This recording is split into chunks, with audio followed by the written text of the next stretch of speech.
2020, it was a terrible year. 2021 got a little bit better. Well, what does 2022 have in store for us astrologically? Let's find out.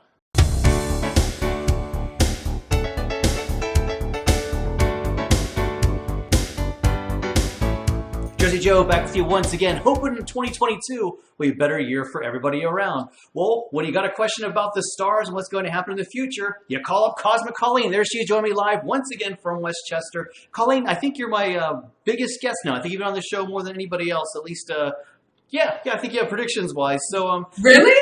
I feel honored. Yeah, I think so. So, all right, we all know that 2020 stunk. 2021, well, you called 2020 the Great Reset. 2021, you called it the Great Rebuilding. What do you call 2022, and what's in store for us? Well, I think 2022 is a continuation of the rebuild, right? That's what I had said before, but I think the destruction that came from the Great Reset is actually going to be much longer than I had initially predicted, especially because this year the United States is having the Pluto return. So Pluto is returning to the spot where it was in 1776 whenever we declared independence. So it takes Pluto about roughly, I think, 248 years to complete the whole 12 zodiac signs. So Pluto is not also like the best planet. It's not like a Jupiter, United States return. It's a Pluto return. So I think there is going to be even more chaos and upbringing and a lot of change and shift.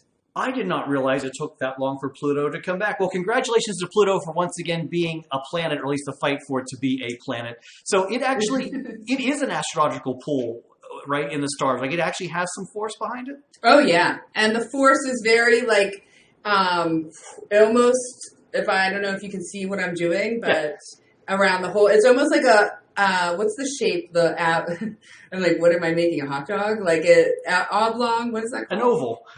An oval, yeah, that kind of, yeah, but skinnier. But that's what it's doing, and it takes a while, but here we are, and that's going to bring a lot of shifts. And then in 2023, it moves actually into the sign of Aquarius, which also brings a lot of change. And I think right now, with COVID, it felt like from 2020, like 10 years had happened in 2 years, right, of change. And now we're just catching up to those changes, which are going to create even more changes. And that's because of the fact it takes Pluto so long to make the orbit, basically. Yeah, not just that. We have a lot with Uranus and Taurus right now, and the last 2.5 years, and I spoke a lot about it last year when we did this prediction, is the Saturn-Uranus square, and they're both slow-moving planets, and that kind of began in 2020 and then 2021, and in 2022, it's slowly moving out of that square, but then it retrogrades and hits it again one last time, September through November. And then Saturn in March of 2023 moves into Pisces. So we're finally getting out of that. But with that, we have Saturn. We have the planet of the old, right? The structure, the old, like, kind of grumpy grandfather who follows the rules. And this is the way the United States goes. This is the way that everything goes in the world. This is the way money, people, whatever it is, up against Uranus, the planet of innovation and change and big, crazy, shocking change. So I think there's going to be a big rebellion against, we saw it this year, right? We saw it even just with the vaccines. We saw it with the rebuild, almost like, here is the new science, and other people are like, no, this is not what it is. And this is how we go about life. No, this is not what it is. And with that, I think, especially in Taurus, Venus is a sign of money. I think, we're also having the eclipses in that sign this year. I think we're going to see even more changes around our finances, Wall Street, real estate, and I think just a lot of shifts. So right now, it's almost like we're going to see the war of two worlds, right? How the United States once was, for a very long time, up against almost into a huge, right? It isn't just a slight change, almost like a huge asteroid coming, like, no, this is really what we're changing. Boom. Well, it sounds to me then, if we're still in this for a while, there's not going to be a positive change right away. This is going to take some time, especially if you're saying we're going to be basically doing almost like a war kind of thing. Kind of, yeah, but something I've learned in my years of studying, and I think really, since 2019, I've been really studying astrology pretty hard and how that's going. And the beautiful thing with astrology is that it goes in cycles, and everything in life is through cycles. And what I've realized, there isn't one perfect year. Maybe we have like a much better year and a year that's really, really bad, kind of like 2020. But oftentimes it's just a cycle between good and bad. And we have to find, we have to somehow learn how to live within that and appreciate it, and somehow learn to still keep our emotional and mental capacity at a positive max amongst all of that. well, this current cycle sucks. What planet's palm? Whose palm do I have to grease to like make this better? Like, how do what planet Well, do we I want would to come say in? let's talk some positive, okay? We'll talk, because you had discussed with me some things you want to talk about, and one thing that you had brought up was why do we feel a little bit sluggish at the beginning of 2022? Why does it kind of feel like blah? A little bit joyless. So there's two explanations of that. First of all, we're in a Venus retrograde, which we had not had since May of 2020. And then I think it was retrograding in Taurus, and now it's retrograding in Capricorn, and it's up, which is again Saturn's sign. And the last 2.5 years has been very strong Saturn. So again, the planet of restrictions, the planet of death. It's a cold, decaying planet, and it holds on, a planet of anxiety, and it creates rifts, and it doesn't budge.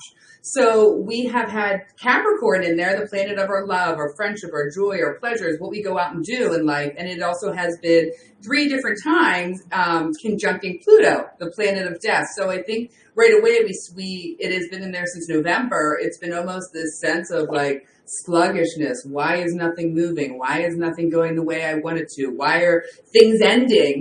Why can't I find joy in the life? If that's sort of like what you're feeling. A little bit, just maybe tired or run down, but I kind of wonder sometimes if it's just because we're tired of this pandemic. I know, like, I've been drinking extra Mountain Dew, which helps get through everything, of course. Probably not the best You for love me. that Mountain Dew. I know. You always have loved that I know. Mountain It's Dew. going to get... Well, some positive news, and I think I could give my opinion. I'll give the astrology and my opinion to it, but Jupiter moved into Pisces, and in May, from July of 2021, it also moved into Pisces before it retrograded back into Aquarius. Again, traditionally Saturn sign. Saturn rules 2 signs in traditional astrology.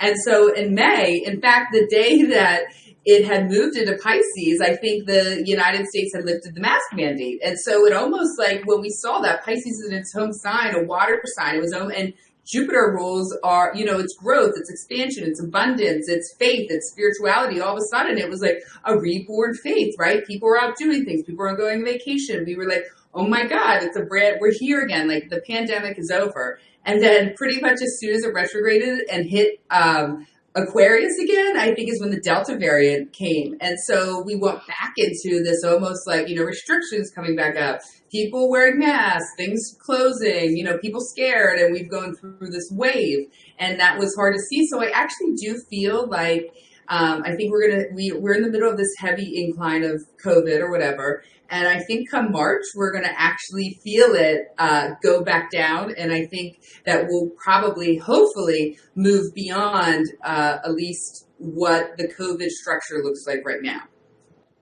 March. All right, ladies and gentlemen, remember that. Well, March. It's starting now. It started December 28th. And again, if you want to know more, look where Pisces is in your whole sign astrology chart. But I think that you're going to start to see it again. It first expanded, and then now I think you're going to see it decline, and then we're going to open up a little bit to life beyond, these COVID restrictions.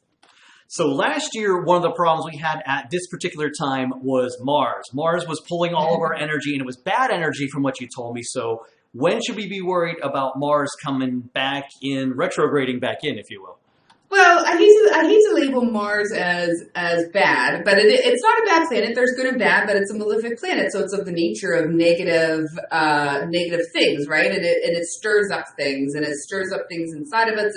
It's Aries, it's the god of war and aggression and adrenaline, go, but it's our shadow seeker. It's like not shadow seeker. It's our shadow. What's the word I'm looking for? Something that evokes our shadows, right? So we see it, and we see it in other people.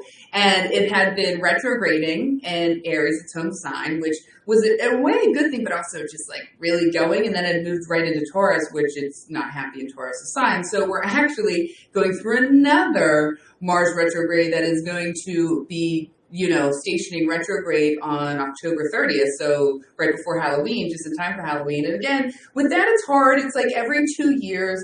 And I think it's hard because it does seek out our shadows. It seeks out the negative side of us.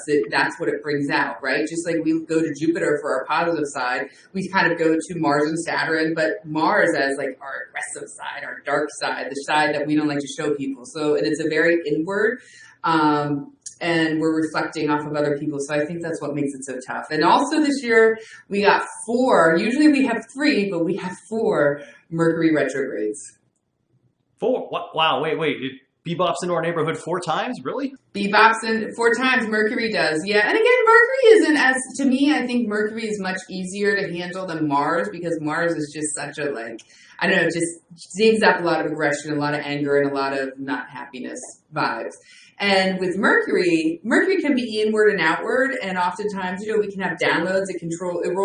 Mercury rules travel, our mind, our communication. It rules our talking, our technology, the everyday movements that we go about life. So oftentimes with Mercury retrograde, I always say, don't be scared of it. It teaches you patience. It teaches you how to be mutable, which Mercury is a very mutable planet, and how to go with A, B, and C when the other plans don't work, and how to do that. So oftentimes it's like a lot of outward things that happen, right? Like you're typing your email, you're getting your podcast up, and then all of a sudden it just like doesn't upload, or it somehow deletes everywhere, or you accidentally, think, you know what, I'm going to tell that person how I feel about them because they upset me last week. And then you go tell them and it doesn't go well. It does not go the way you want, or a lot of cars break down. There's a lot of just like random, like, can I swear? Sure. It's a lot of like, what the how the did that just happen? Is really a lot of like Mercury retrograde, but it's fast moving. And so oftentimes there's some, depending on what aspects it's hitting, I actually find Mars retrograde to be much more challenging. My other question is, so one thing on social media you put up that in 2022, if people want to make a change, you said people are asking about what they can do to make a change. Your biggest advice was at least make sure you're self-aware of what you are doing and what you're planning to do. I mean, that's it, right? If you want to make a change, the change comes inside of us. We're constantly wanting to focus on other people and thinking that changing them, changing our friends, changing our lovers, changing the people we work with, changing our kids, whatever it is actually going to change us. But no, the problem is always us internally. So if you want to make a change in your life, if you want to, if you want to work out, if you want to, whatever it is, it's something deeper inside of you that you need to get to, something that's resisting. So if you could just take one thing away for 2022 and use astrology with it, is to see how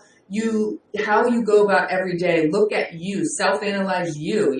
So oftentimes we don't like to, that's why I say people don't like the darkness, is because in the wintertime, they're left with themselves and without all these distractions. And when people are left with themselves, that feeling of uncomfortable, like, oh man, I did something wrong, or oh man, I hate when I act out like that, or oh man, I don't like when I say that. You're not going to die from that feeling of uncomfortableness, but people feel like they are, so they just ignore it. And to me, like, the true freedom, the true peace in life lies in our self-awareness. And so it can be very hard to get into a constant state of understanding yourself and figuring out why you do the things you do and why you do that. But that's really important. And that's something that, because astrology is so tied to our souls, to us, it really gives us a unique gift. And we use astrology to see why we do the things we do and why, all of that. I do have another question for you, though, because one thing when I've read your predictions online, and sometimes we just ask about different astrological signs, are there different astrological charts? For example, you know how there's American English, there's British English, there's Australian English, Canadian English. So is it the same way there are different astrological charts being similar but yet different? Oh my God, yeah. And there's different, like even today I did an interview on my show and he uses quadrant-based housing. I use whole sign housing. There's many different kinds. There's Vedic, which is Indian astrology. There's a lot of different kinds. And speaking of your show, this week's episode, you've got a professional astrologer on there with you. Let's give us a sneak preview.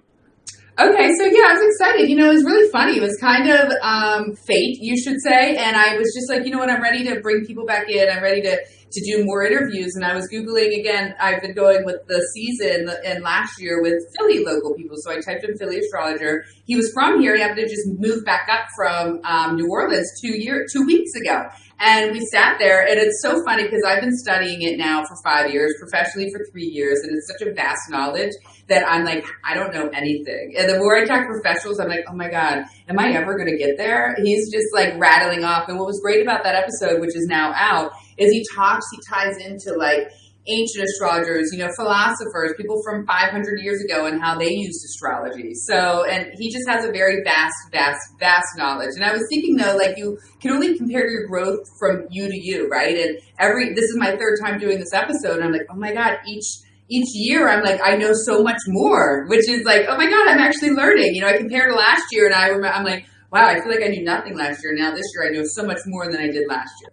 Well, it's always good to grow. I mean, learn something new. I mean, I learned something new just by you and I having this chat about the stars and signs, and I've learned a ton of things off of doing these web shows for all these years. It's for everything from like the science of a martini to like where the first speakeasy was, a hidden burger bar in New York, all kinds of crazy things.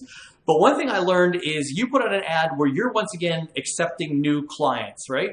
I am accepting new clients now. Yes, my astrology clients. I felt like I was ready. I took a little break because I merged back into the salon and it just became a lot. It's a lot. I do some with clients, but like it just became a lot. So I took a break and I wasn't accepting any more new astrology clients, but now I am for 2022. And I'm booking like now February, March. All right, well, let's give the viewers a sample of what they would get if they would book you for a session. You know, I'm Aries, for example. So, like, what kind of reading would I get? And then, like, what's something I can look forward to myself as an Aries in 2022? So I'm revamping my website. I'm changing it around. I'm offering a few different things. A lot of the way that I go about it, right, is through self-awareness. You know, you can learn about just a simple one, your big three. We say your sun, your rising, and your moon. And that's going to really tell you about yourself, your environment, and your purpose in life. And what is that for? And that's a simple reading. And that's something sometimes for people who really know nothing to dive into. Now, I, again, am going like with the healer. That's a big part. So I'm kind of more so diving with the other chart, right, into a cosmic blueprint of your life. But really, I look at it as like, why do I do the things I do? What is the self-awareness? Not just really your personality, but like, what is your karma in life? What's your family's karma? What's your struggles? What's your happiness? What's your joy? You know, what are we? Everyone comes here with karma and good things and bad things. We can't have both. We have to have both, right? It's polarity. There's to be good and bad. So in your chart represents good and bad. For instance, in my chart, my career house is really kind of lit up. It's pretty well. I've had a very steady career.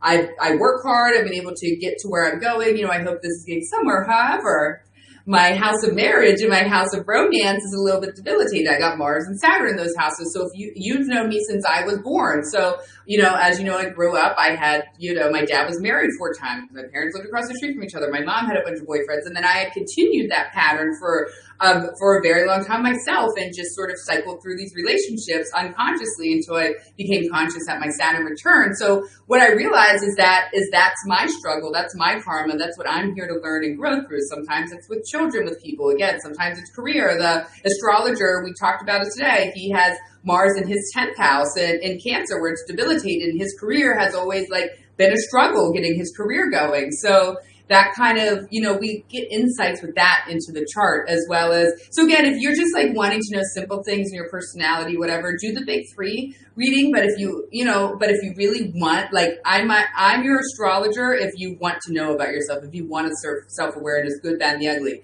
If you just want to be la la land and just know, oh, that's why I do this, or why am I so funny, or what is my personality is, I'm not your astrologer, right? I like to dig deep. So the astrology column that you see in the paper, those are people that actually read a newspaper now. Is that real, accurate? No? For entertainment purposes only? I mean, it goes off of your sun sign, right? So you could look at that if you're looking maybe for your purpose in life, or you're looking at your path in life. Our sun is really, it's a little bit our identity and what we do out, but it's really like, what do we do out in the world? It's our ego, it's our purpose, it's our drive in life. So you can, especially if you're a rising sign, I mean, people then, you know, some people are like, the guy I'm seeing, he's a double Gemini, so he can read Gemini and it's going to line up. For me, though, I'm a Gemini sun and a Virgo rising, so it just doesn't really add up. You know, the Virgo adds up. And again, that is, I think, why, you know, for a long time people didn't take astrology seriously, right? Like, how did these dinky little, and I'm not, you know, shooting down anyone that puts the time in putting these in the newspaper or whatever, but these dinky little quick write-ups that are very simple for a general sign, when, as you see your chart, astrology is much more vast, much more depth, and much more personal than just that. So again, definitely, if you really want to know your horoscope and you're just looking online, like, what's my horoscope? Read your rising horoscope. It will align with your life much more than your sun sign. Again, unless you have the same as sun rising that are the same. Like both my kids do. Both of them are sun. One's a double Aquarius and the other one's a double Taurus. Wow, interesting. Okay.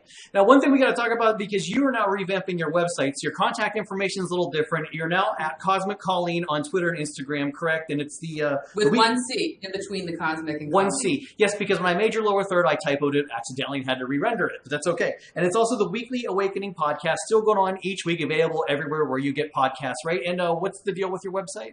So it was the Hair Healer website, and I made a huge identity shift this year from there to that, and I just updating and going through it. And sometimes I'm a little bit of a procrastinator. That's kind of the Mercury Gemini, and I put it off. I put it off because I had a million other things that I was doing, and then when I was like, oh shit, I have time now to implement people back into my schedule. I need to get that going. So I'm just working with people at changing it up, offering it. I'm still deciding if I wanted to keep it. You know, I own thehairhealer.com. If I want to keep that and then subject under there, Cosmic Colleen, I'm not sure yet. So I'm sort of just figuring out some things. But they can still email me. I haven't changed my email, so it's still thehairhealer1111@yahoo.com. I have not changed that. You can reach out to me on there if you're interested in a chart reading, or you can DM me on Instagram.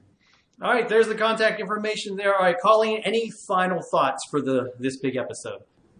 No, this has been great, Joe. I guess I would just like to say to everyone, when it comes to me, and if you want to make change, if you want peace in your life, if you want freedom, you have to have self-awareness. So suck it up, sit in those feelings, and lean into them, live into them, and also know that life is never fully easy, right? It's a combination of both good and bad. So you have to literally somehow figure out how to float in the middle and how to change your mindset, because everything is about our mindset and the way we perceive life, right? Now, I'm not talking about death, because that can be a little bit harder, but everything else we could get through if we change our mindset or our perception with something. So just remember that and put the work in.